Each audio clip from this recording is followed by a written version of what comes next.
Michel Candessus, bonjour, bonjour. Bonjour, bonjour. Soyez le bienvenu au petit déjeuner de Devenir pour agir et merci d'avoir accepté mon invitation. C'est un grand plaisir pour moi. Merci à vous. Je voudrais commencer tout d'abord par une phrase de Socrate qui souligne « Le seul moyen de gagner une bonne réputation, c'est de vous efforcer d'être ce que vous désirez paraître. » Michel Candessus, qui êtes-vous? Écoutez, en tout cas, je ne connais pas assez Socrate pour m'aligner sur ce que je désirerais paraître. Probablement tout simplement parce que j'ai atteint l'âge où on n'éprouve guère le besoin de paraître et où on a plutôt tendance à regarder son intérieur, son intime, plutôt que l'image que l'on donne, et même le souvenir de l'image que l'on a pu donner. Donc Socrate aurait dû enfermer sa suggestion dans une certaine tranche d'âge. Enfin, on ne peut pas tout lui reprocher. Exactement. Mais si vous deviez vous définir en un seul mot, lequel serait-il? Chrétien. Chrétien. D'accord. Chrétien. Vous êtes ancien directeur du Trésor, ancien gouverneur de la Banque de France et puis ancien directeur général du Fonds monétaire international. Et c'est à ce titre-là que j'aurais voulu approfondir des questions. Michel Candessus, vous êtes un grand économiste. Non, Quelle définition... ne dites pas ça. Ne dites pas ça. Je ne suis pas un grand économiste. Je suis un économiste parce qu'en effet, j'ai géré l'économie mondiale pendant quelques temps. Mais non, je ne suis pas un théoricien. J'ai beaucoup écouté les théoriciens. Je les ai tous connus. Mais non. Ce qui m'intéresse, c'est l'agir.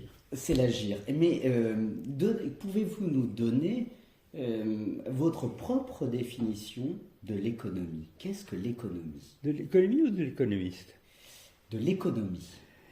L'économie, c'est pas à vous que je vais dire que le mot vient du grec et que c'est l'art de gérer son domestique, comme aurait dit Bossuet.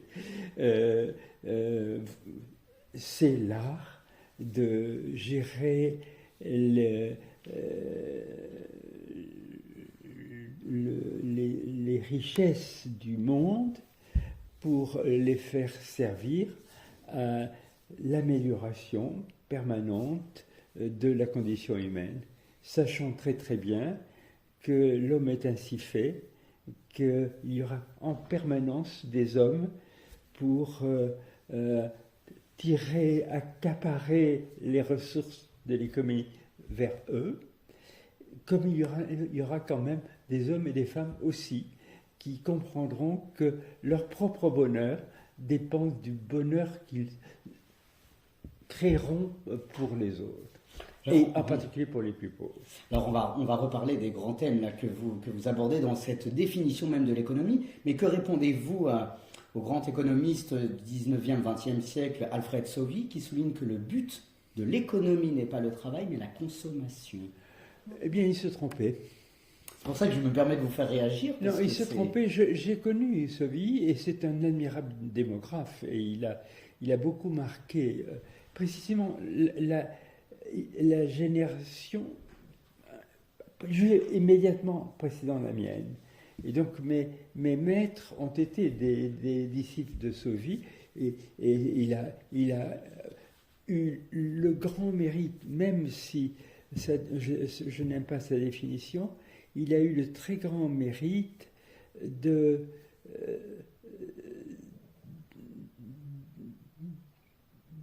convaincre les économistes de l'importance de la démographie, du facteur humain dans l'économie. Alors, il s'est trompé en se disant qu'évidemment, devant la misère du monde, essayons de faire en sorte que les gens puissent consommer. D'autant que la consommation alimente la production l'investissement, l'investissement étant égal à l'épargne repose, vous connaissez le circuit économique, et donc oui, la consommation c'est important, en particulier le fait de permettre aux plus démunis, aux gens qui, aux 100 millions de gens qui en ce moment sont menacés par la faim, de leur permettre par tous les moyens de consommer le minimum pour leur survie et pour leur propre progrès physique, intellectuel, spirituel.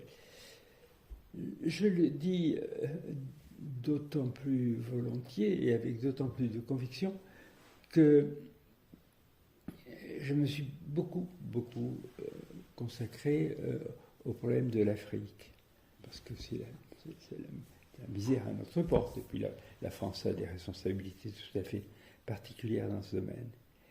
Et je ne cesse de dire, vous trouveriez ça dans les 7 ou 8 dernières conférences ou exposés que j'ai fait ici ou là, je ne cesse de dire que nous devrions être obsédés par ces 60 millions d'enfants, c'était 60 millions avant la crise actuelle du Covid, qui vont être, ils sont en train d'être sous-alimentés pendant les 1000 premiers jours de leur vie.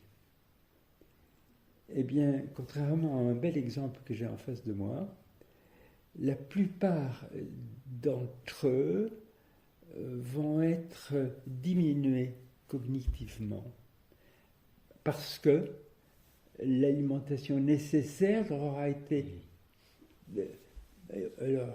ne leur a pas été dispensée au début de la vie.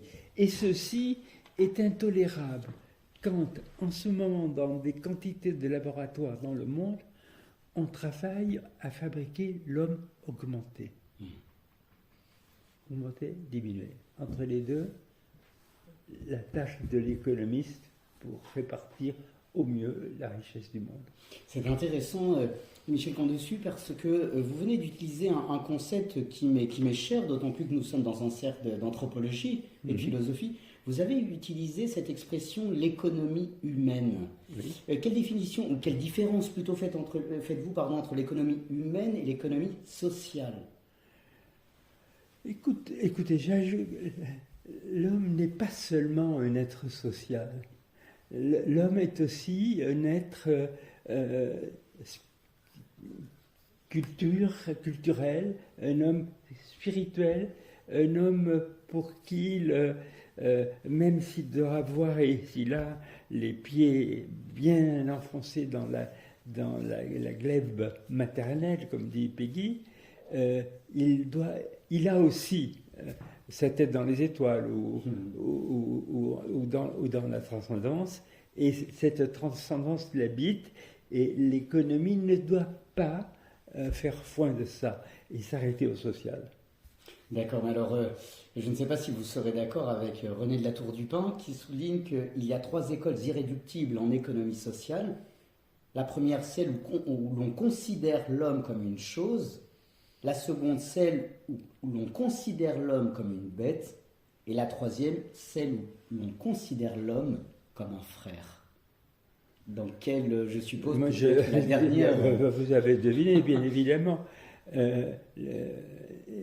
L'homme n'est ni ange, ni bête, et il doit considérer c'est pareil, comme des frères. C'est ça. Michel Candessu, en préparant cette interview, je me suis posé la question, qu'est-ce que l'argent ?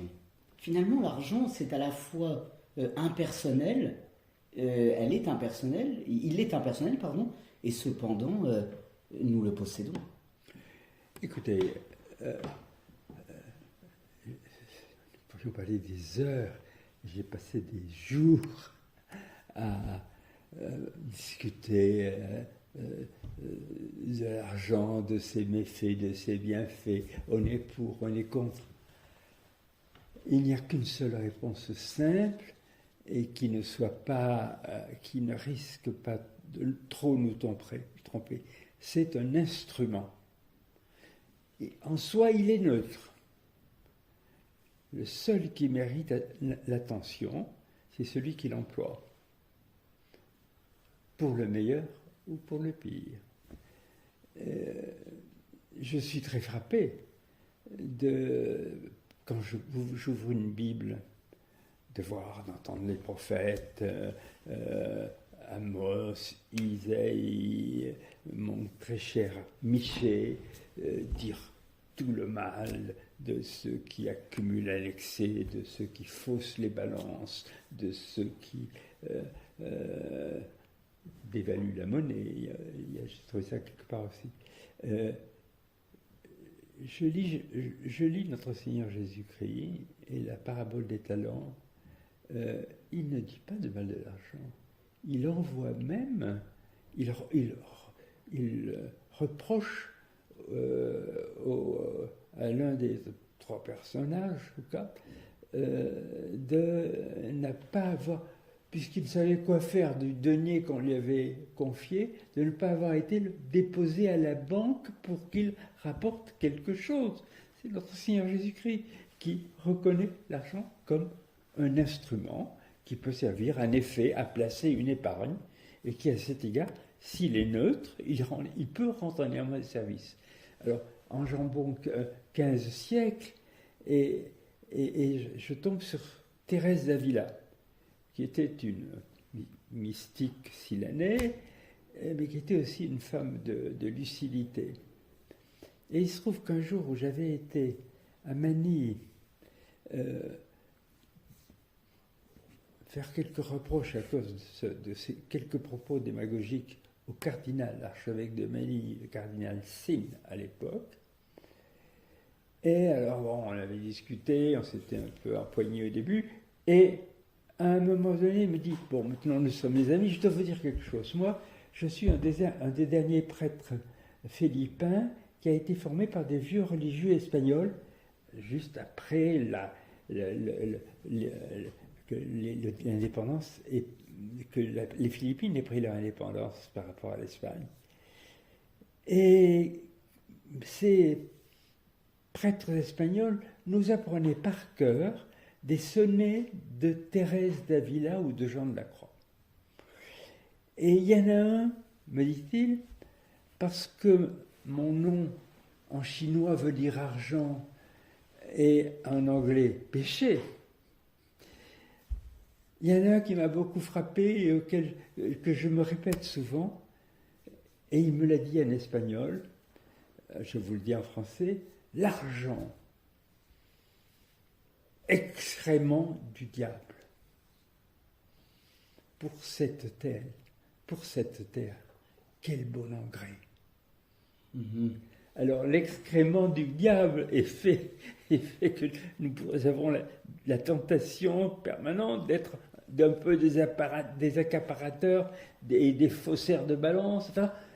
Mais nous devons savoir le faire servir comme un bon engrais entre nos mains. Donc si je comprends bien, l'argent n'est ni bien ni mal, c'est celui qui l'emploie, c'est un instrument. Michel, donc en dessus, quel regard actuel avez-vous sur l'économie mondiale ? Vous avez travaillé avec les plus grands de ce monde. Et avez-vous vu vraiment une différence dans les années dans lesquelles vous avez travaillé jusqu'à maintenant, cette crise économique dont tout le monde parle? Quel est votre regard actuel ? J'ai traversé beaucoup de crises. Oui. D'abord dans mon pays, au moment du revirement de l'économie française, après 2 ans de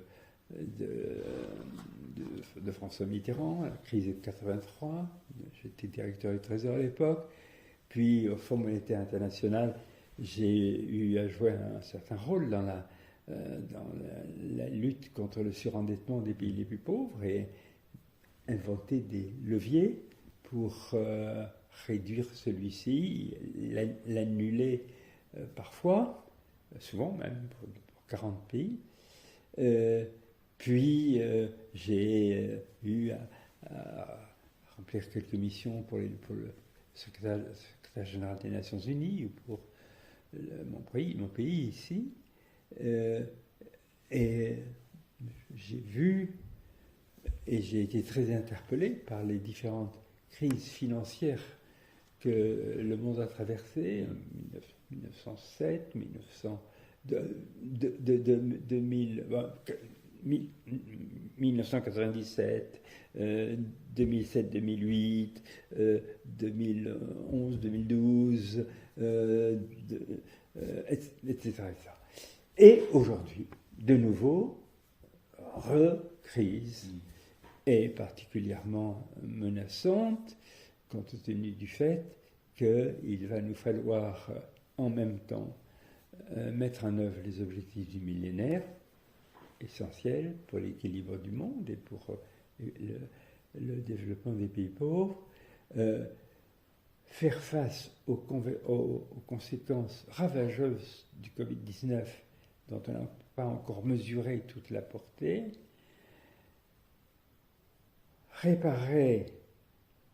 combattre plutôt le réchauffement climatique, le coût en est colossal, et réparer le jour venu, j'espère bientôt, reconstruire l'Ukraine et réparer toutes les conséquences lourdes pour l'ensemble des pays du monde de cette crise. Or, le monde, jusqu'ici, s'est toujours refusé à mettre en œuvre, malgré les promesses, les tentatives répétées pour l'en convaincre, une réforme profonde du système monétaire international. Ayant été directeur général du Fonds monétaire, je n'ai cessé de faire des propositions à cet égard. Dans cette même pièce, nous nous sommes réunis en fin 2010 avec les plus grands responsables, j'étais le plus petit, de l'économie financière mondiale pour faire des propositions. Ceci a donné lieu, il y avait là Paul Volcker, le géant de l'économie américaine, il y avait là, je cite lui, tous les autres étaient à peu près à ce niveau-là, et nous avons fait des propositions ensemble, très très novatrices. Volcker avait été d'un courage très grand. Ceci, j'ai réussi à le porter au niveau des chefs d'État et de le faire discuter par une réunion de chefs d'État du groupe des 20, donc les 20 principaux chefs d'État, à Canton, en Chine. Et là-dessus, l'Europe est tombée dans la crise de sa propre dette, on a oublié. Et aujourd'hui, nous risquons à tout moment de voir les programmes qui sont mis en œuvre pour faire face aux 4 crises dont je vous parlais, dont le réchauffement climatique. Ces programmes risquent à tout moment de dérailler à cause d'une crise financière parce que les instruments, les leviers ne sont pas en place. Donc, je travaillais encore ce matin là-dessus et nous allons avoir dans 10 jours à Paris une réunion de 130 leaders mondiaux du plus haut niveau, 3 chefs d'État, etc., pour essayer de leur vendre l'idée que c'est maintenant ou jamais qu'il faut consolider ce système si on veut faire face à la crise qui nous attend. C'est passionnant, Michel Candesu, mais finalement, qu'est-ce qu'une crise économique? Parce qu'une crise, est-ce que c'est un... Vous savez qu'en grec, le mot crise veut dire tamis, n'est-ce pas? Oui. En chinois, c'est beaucoup plus intéressant.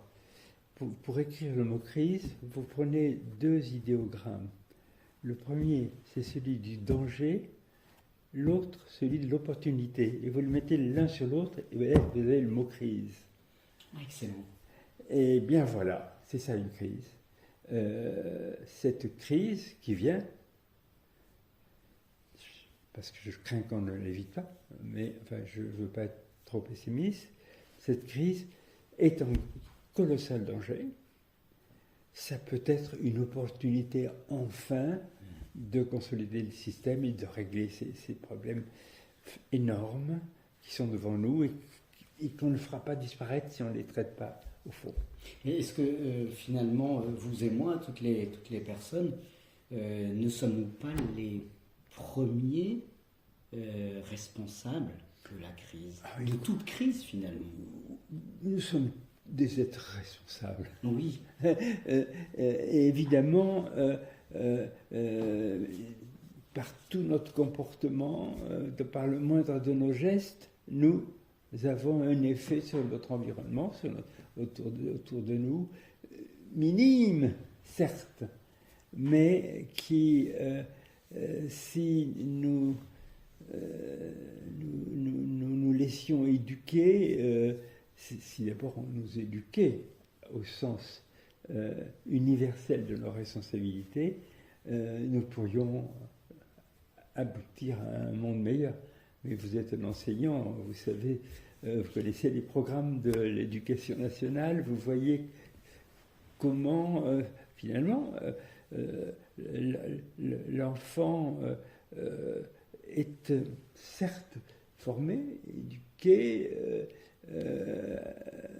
par l'éducation nationale le mieux possible. Je ne veux pas critiquer les programmes, les cursus, etc. Mais ils sont aussi éduqués par le cinéma, par les journaux, par la rue, par tout ce qu'ils entendent, tout ce qu'ils voient. Et évidemment, ce n'est pas toujours très éducatif. C'est vrai. Et alors, quelle philosophie la philosophie, c'est l'amour de la sagesse. L'économie, c'est l'amour de quoi, finalement? Pardon, la sagesse, la philosophie, l'étymologie, c'est l'amour de la sagesse. Oui. Et l'économie, on pourrait dire, c'est l'amour de quoi? Attendez, non, l'économie, c'est la gestion sage de la maison. Je fais exprès de poser cette question parce que. Mais qu'est-ce que c'est que la sagesse? Finalement, la différence ou le lien, l'unité peut-être qu'il y a entre l'économie et la philosophie. Non, la sagesse est beaucoup plus vaste. Oui, parce qu'elle s'applique non seulement à la gestion de mon domestique, mais elle s'applique aussi à mon auto. C'est ça.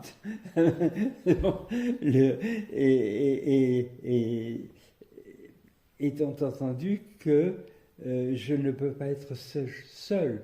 Je dois être sage, je dois m'efforcer d'être sage dans mon milieu naturel qui est celui de l'échange avec d'autres hommes et d'autres femmes.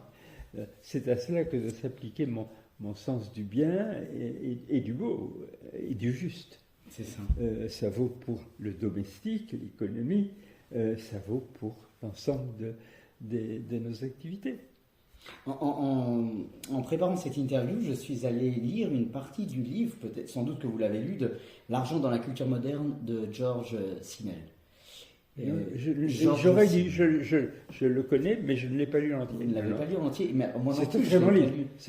Je crois savoir que c'est un très bon livre, et je me reproche de ne pas l'avoir lu. C'est un très bon livre, et pourquoi j'en fais allusion maintenant? Parce que vous me le faites penser quand vous dites que vous parlez de relations. À l'instant, vous venez de parler de relations. Et George Simmel souligne simplement que l'énergie de l'argent n'est rien d'autre que de la relation. Êtes-vous d'accord avec Simmel lorsqu'il souligne que l'argent permet donc non, je ne prête aucune énergie propre à l'argent. Oui. Pour moi, toute l'énergie est dans la relation et dans la gestion ensemble de l'argent qui est mis entre nos mains.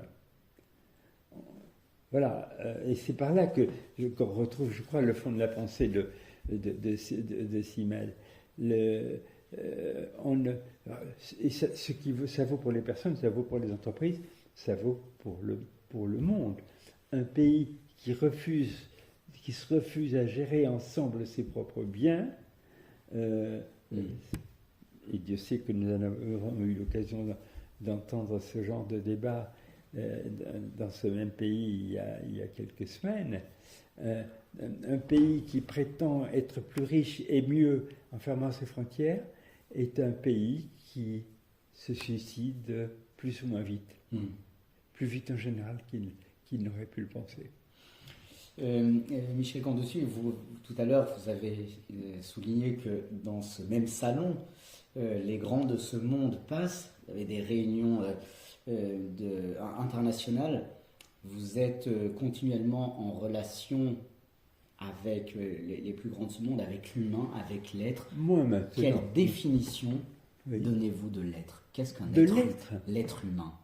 L'être humain, c'est une créature faite à l'image de Dieu, est destiné au bonheur,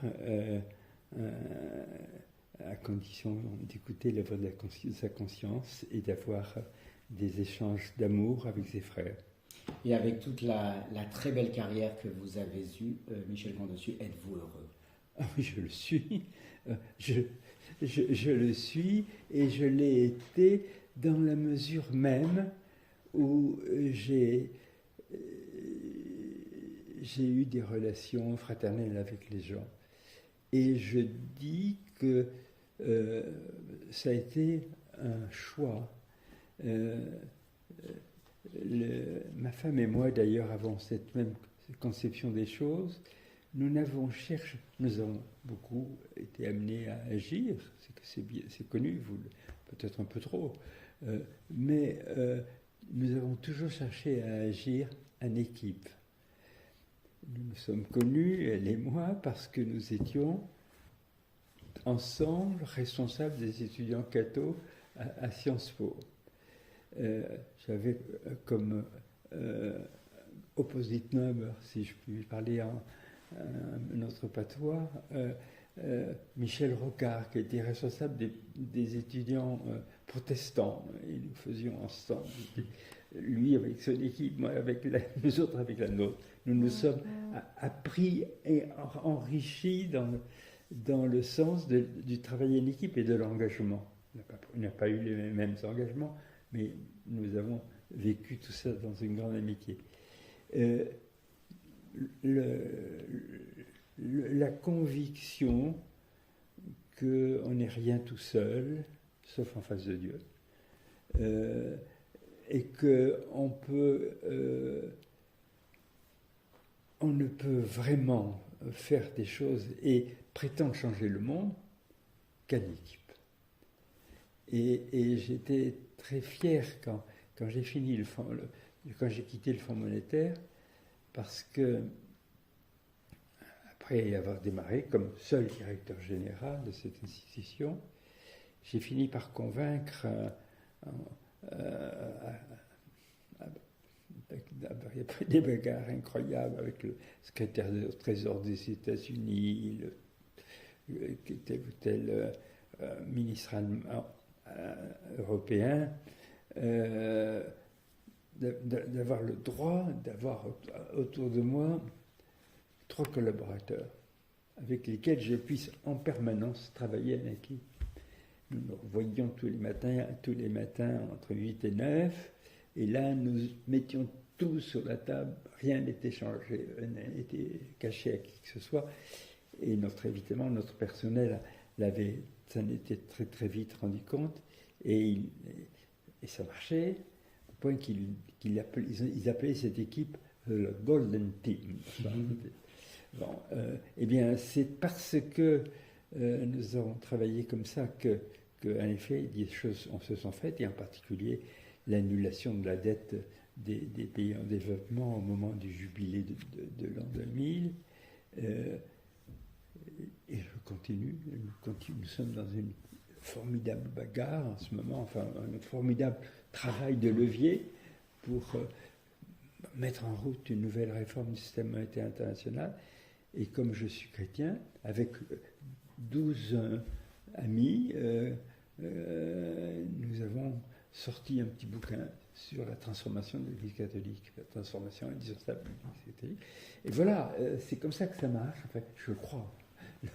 Et je crois en tout cas que, évidemment, nous ne pouvons être que des leviers, avec le devoir de bien placer le levier là où il faut. Oui, le devoir. Michel Camdessus, malheureusement, l'interview va s'achever. Peut-être une toute dernière question aux milliers d'étudiantes et d'étudiants qui nous regardent aujourd'hui. Quel message d'espérance pouvez-vous leur offrir?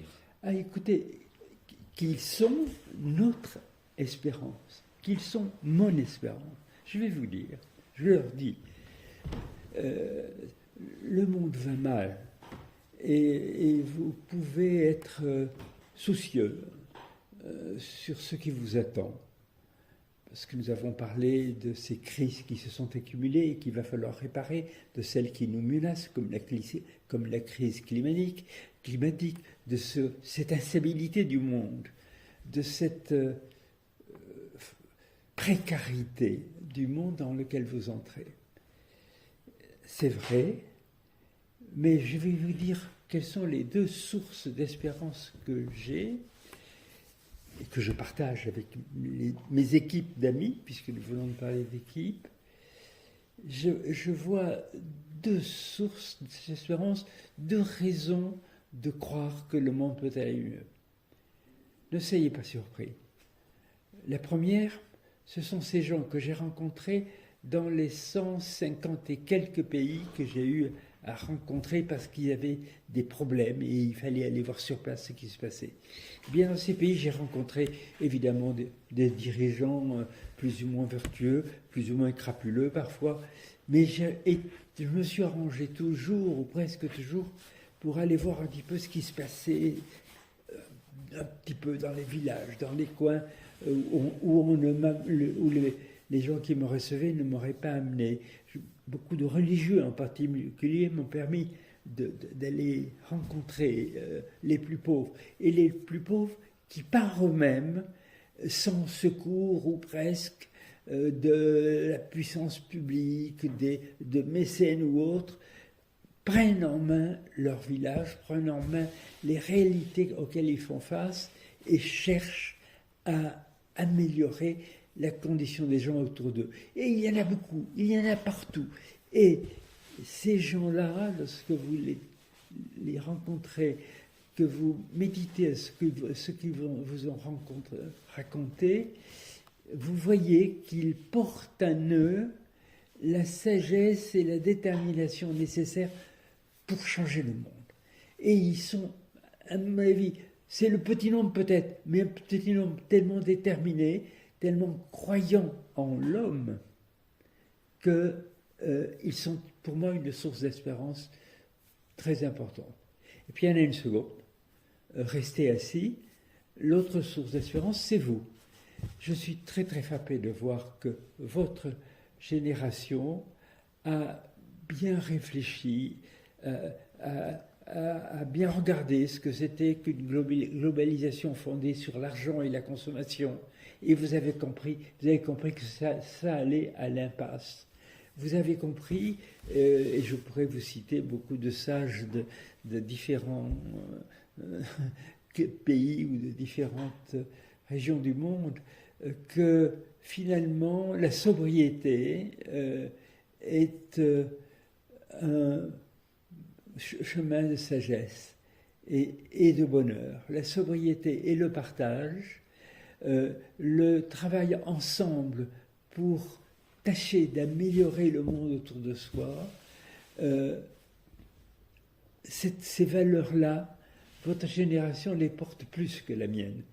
Et je pense vraiment que vous avez découvert quelques-unes des véritables clés de l'avenir, et donc je vous encourage à continuer dans cette voie. Ne cherchez pas à vous enrichir en spéculant en bourse ou en jouant sur les marchés financiers, que c'est. Vous pourriez, mais regardez plutôt comment, en travaillant ensemble, en vous souciant de la meilleure manière de servir les autres, comment vous créerez votre propre avenir et votre propre bonheur.